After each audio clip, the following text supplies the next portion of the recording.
So this is going to be sort of an exercise, not quite a meditation, but you can definitely do this as a form of meditation that integrates some ideas from Buddhism, but also from Stoicism.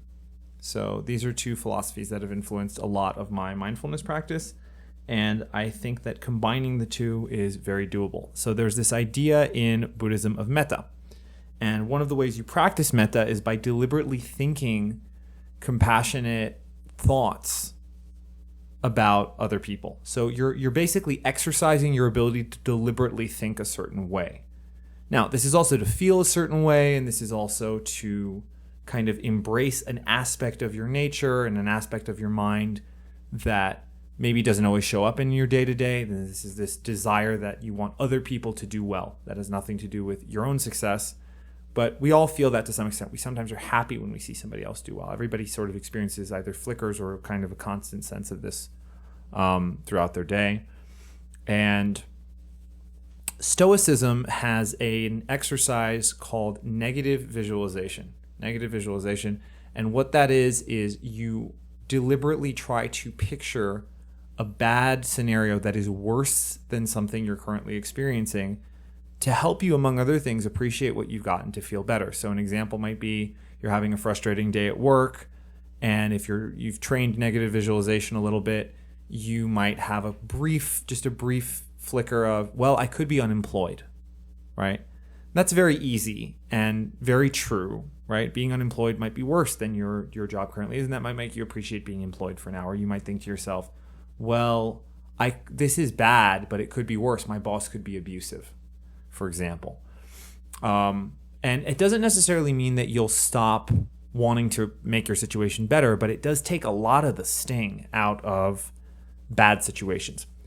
And a lot of the Stoics, I don't know about modern Stoics quite as much, but a lot of the old Stoic writings, Epictetus, Seneca, that kind of thing, if there's an admonition to do something like this, very often it's little flickers. You're not supposed to do it deliberately for long periods of time. You're not supposed to sit there and think about it.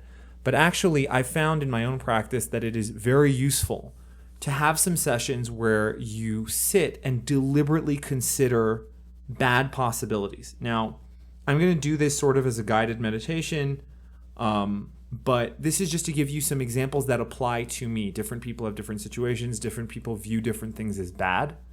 So I'm just going to think about some things that come to mind out loud, and you can use this as examples to guide your own practice in the future. So I have had some niggling pain in my right hip. But having worked with amputees, I could have no leg from the thigh down. And picturing that situation actually brings me a lot of comfort about this little niggling pain in my hip because I still have my leg. There's a common image that I constantly return to, which is whenever something bad is going on or I feel a little depressed, I realize this may sound very morbid, but I picture a plane crashing into the room I am currently in. If you've ever seen Donnie Darko, I think that might be where my brain picked up this particular image or whatever you want to call it. But I picture an airplane, like a Boeing, a Boeing Airbus or something like that, just crashing into the room that I'm currently in. I close my eyes and I think about that. And when it doesn't happen, I get this little brief thrill. I realize that may not make much sense, but it's an example of the kind of thing I sometimes do as negative visualization. I am sometimes disappointed with the artwork that I make, but I also appreciate that I can see color, and I think I can imagine what it would be like to suddenly lose that ability and still have memories of, there being color, but never being able to see it again. And I take a lot of pleasure in the fact that I can still see color. In my job, I sometimes come into close contact with people. It's just a nature of the work. And occasionally people don't smell fantastic. They don't smell fantastic. But I had COVID not so long ago. And I know what it is like to have anosmia. I had full-blown anosmia, to suddenly develop anosmia, to have appreciated smells your whole life and then suddenly be able to smell absolutely nothing, no matter how strong of a scent it was. And how much that sapped, because my sense of smell is actually pretty strong. It sapped my enjoyment of food and my enjoyment of just life, just hanging out and smelling different things throughout the day. So one thing that's worth noting here, some of these are sort of very low probability scenarios, and some of this is just me referring to my own previous experience. I have a scar on my shin. And that scar is from an osteodystioma, which is a type of benign bone growth that I had, which had to get removed. It was pretty big, and it was threatening the integrity of my shin. And that scar sometimes hurts. I live in Colorado right now. It's very dry, it's hot, and sometimes the scar will sort of contract from the lack of moisture, and it hurts a little bit. And it's sort of an aching pain or a burning pain, and I will just imagine what it would have been like to have my tibia give way on me, because I didn't feel that osteodystioma until it was fairly late stage. It might not have gotten caught. I could have walked around and just had a major fracture, like a full snap, at the middle section of my tibia. And so knowing that isn't the case has been very helpful for me. One thing that is important to do when you do negative visualization is to try as much as possible to stick to things you can actually verify. So I have enough clinical training that I know that I don't have an osteodystioma based on how it behaves and things like that. But the airplane example is a great example, because I can just close my eyes. I can sort of try to smell burning fuel and, maybe a wailing siren if there was some kind of emergency alert siren that was still intact with that plane, and imagine crunching metal and smoke and flames and all this other stuff, and then open my eyes. And of course it's not there. And that is accompanied with a sense of gratitude that I just don't live in a place where planes crash very often. Let's do another one. Tiredness. Negative visualization is a great tool for dealing with tiredness. Most people, I would say, have experienced real sleep deprivation at some point. And if I'm ever sort of having that afternoon slump, and I just imagine what it would be like to be on no sleep right now if I've slept at all. Sometimes I haven't slept, but on no sleep at all, that always perks things up.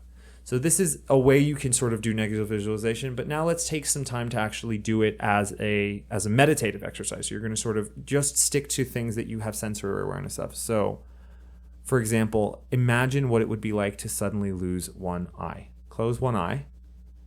Notice that your perception of things changes a little bit. Your field of vision gets limited. And imagine for a moment that this was permanent. And let that feeling kind of permeate. Try to make it real in your mind. And then go ahead and open that eye and notice what it feels like to have your full visual range. If you have full visual range, some of you listening to this may only have one eye or only part of your visual range. I apologize. This is just an example that I came up with on the spot. And notice if there's any feeling of gratitude there for having your full spectrum of vision again, your full visual field, for having depth perception that's sharper. You can try to close one eye and maybe reach out to grab something and see if it requires a little more effort. That's another thing you can do. Sound. While you're listening to this, you can hear my voice if you're listening to this, if you're not just reading the captions. And you probably can hear some sounds in the background.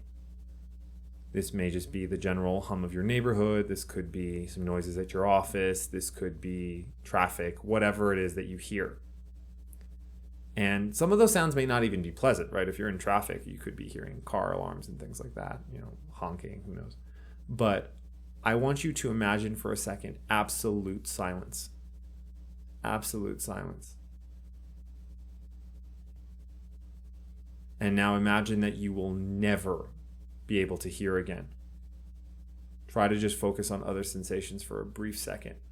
Your sight, maybe your feeling, what you can smell, what you can taste in your mouth, but you can't hear anything ever again. Just imagine that for a second.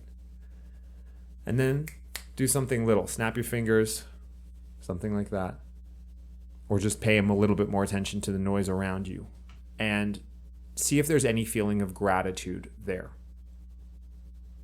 That you're happy that you can hear, even if it sounds that you wouldn't typically think of as particularly pleasing or joyful. And what I love about negative visualization as a practice, and you can sit down and explore this, you can sort of take note of a certain part of your body and imagine what it would be like for it to be gone, that kind of thing. What I love about negative visualization as a practice is that if it's done the way that I've talked about, is that you start to develop a kind of optimism in pessimism. Even if you have a tendency, and some people's minds are just wired this way, to picture worst case scenarios.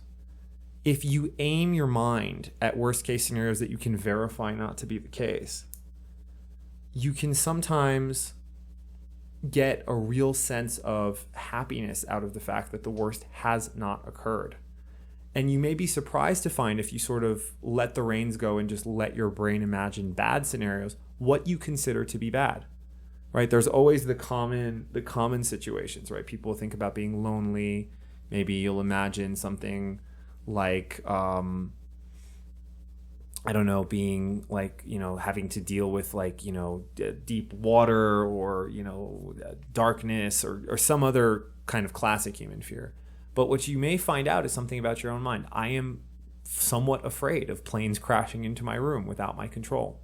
And what is that? You can sort of look at that. It's like, why are you afraid of that? Well, because that's human incompetence resulting in, serious harm to me and people I care about and like things I care about. And well, why am I more worried about that than natural disasters and things like that? And you can sort of take a sort of introspective route with it as well.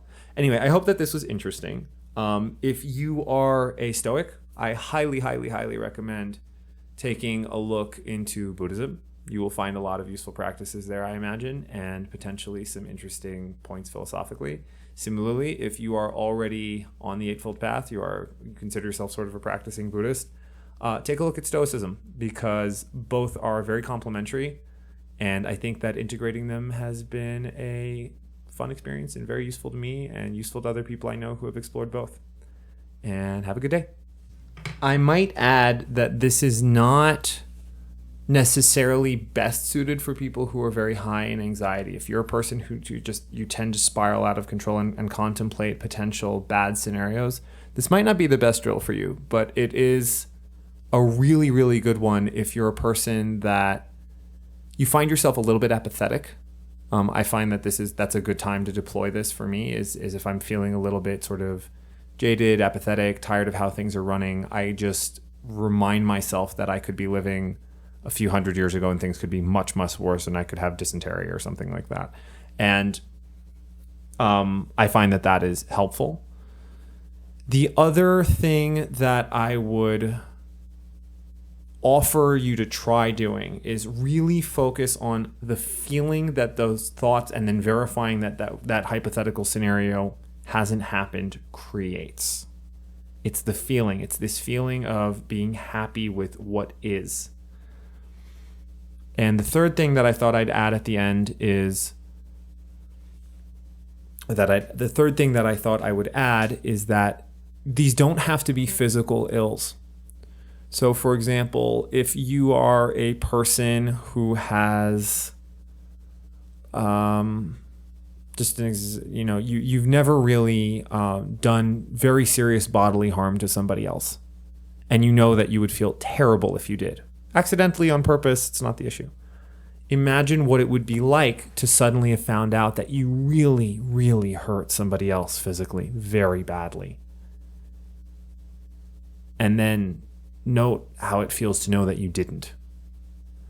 If you are a person who you take pride in the fact that you're hardworking, and imagine if you weren't.